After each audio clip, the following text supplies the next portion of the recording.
Bonjour, bienvenue dans cette vidéo. Aujourd'hui, dans l'apprentissage de Blender, nous allons voir le numéro 18 qui portera sur le point de pivot. Alors, comme vous le savez, la dernière fois on a fait les outils Extrude, Expin, et maintenant on va faire en sorte de comprendre comment marche ce petit point de pivot. Ici, vous voyez, on a différents éléments. On a Active Element, Median Point, Individual Origin, 3D Cursor et Bounding Box Center. Donc, sans plus attendre, regardons cela sur Blender. Donc nous voici sur Blender où j'ai fait en sorte de vous récupérer la chaise de la dernière fois. Rappelez-vous, je vous avais demandé de construire une chaise avec simplement le mesh cube. Puis là, j'ai tout simplement dupliqué 4 chaises. Ce qui va nous intéresser, donc, c'est les points de pivot. Vous le retrouvez ici. Vous voyez, on a donc le Active Element, on a le Median Point, Individual Origins, 3D Cursor, et un que je n'utilise pas pour l'instant, c'est le Bounding Box Center. Prenons le premier, Active Element. Bon, en fin de compte, celui-ci, regardez, je vais en prendre un, je vais prendre par exemple l'outil rotation. Alors ce que je vais faire, c'est que je vais mettre avec le pavé numérique en mode vue de dessus, afin qu'on puisse mieux voir ce qui se passe. Donc ici, si j'appuie sur la rotation, vous allez voir, on pourra faire une rotation. Très bien. Imaginons, j'en prends plusieurs. Touche Shift enfoncé, j'en prends 3.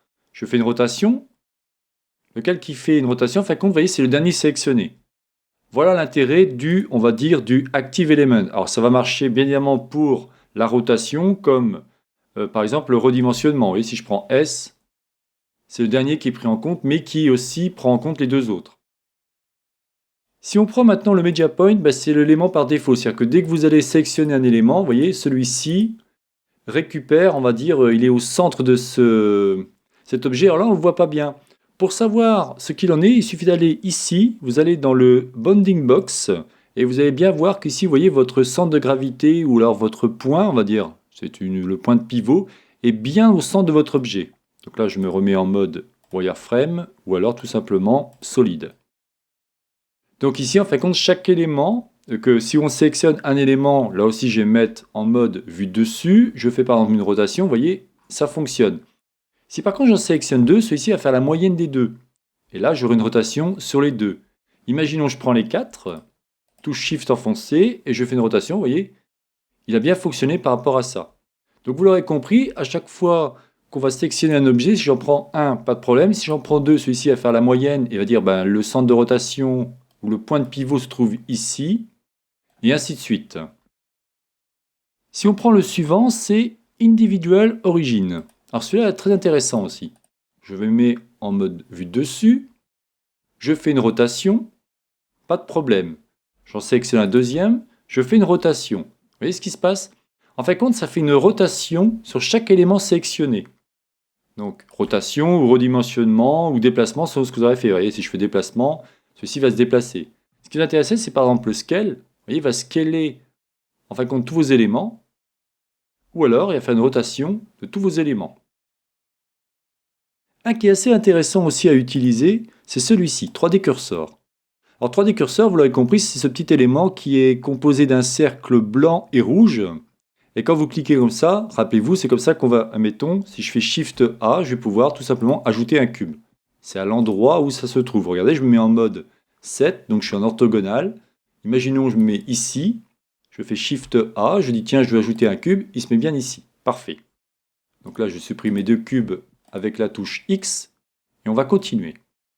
Imaginons maintenant, je voudrais mettre mon élément, vous voyez, j'aimerais que celui-ci soit vraiment à cet endroit-là. Donc je pourrais faire ça, mais c'est pas très précis.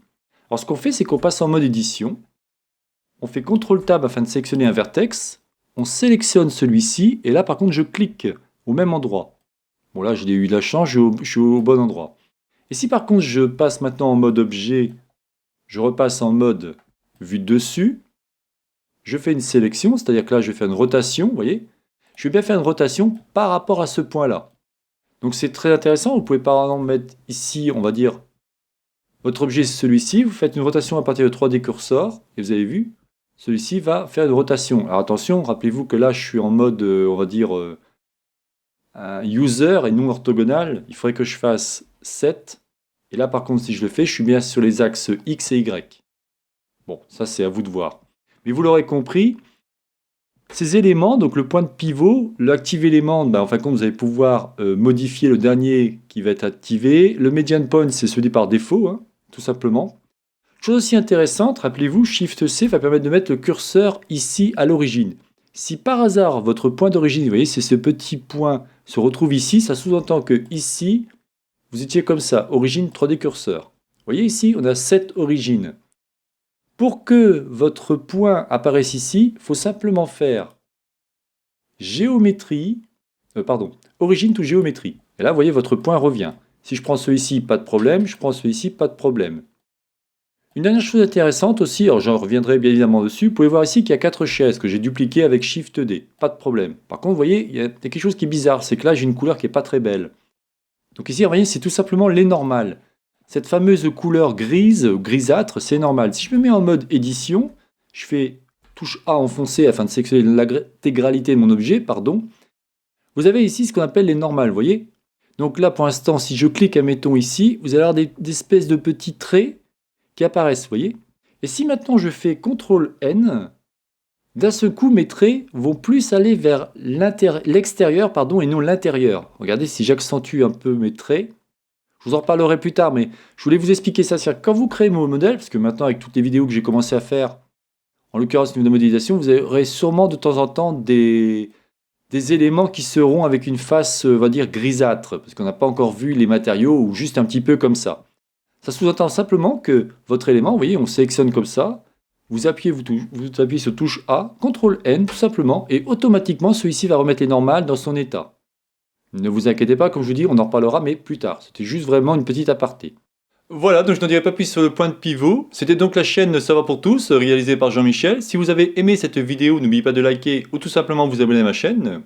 N'hésitez pas à me faire des commentaires, je me ferai un plaisir de vous répondre. Je vous souhaite une bonne journée et à la prochaine vidéo. Bye bye.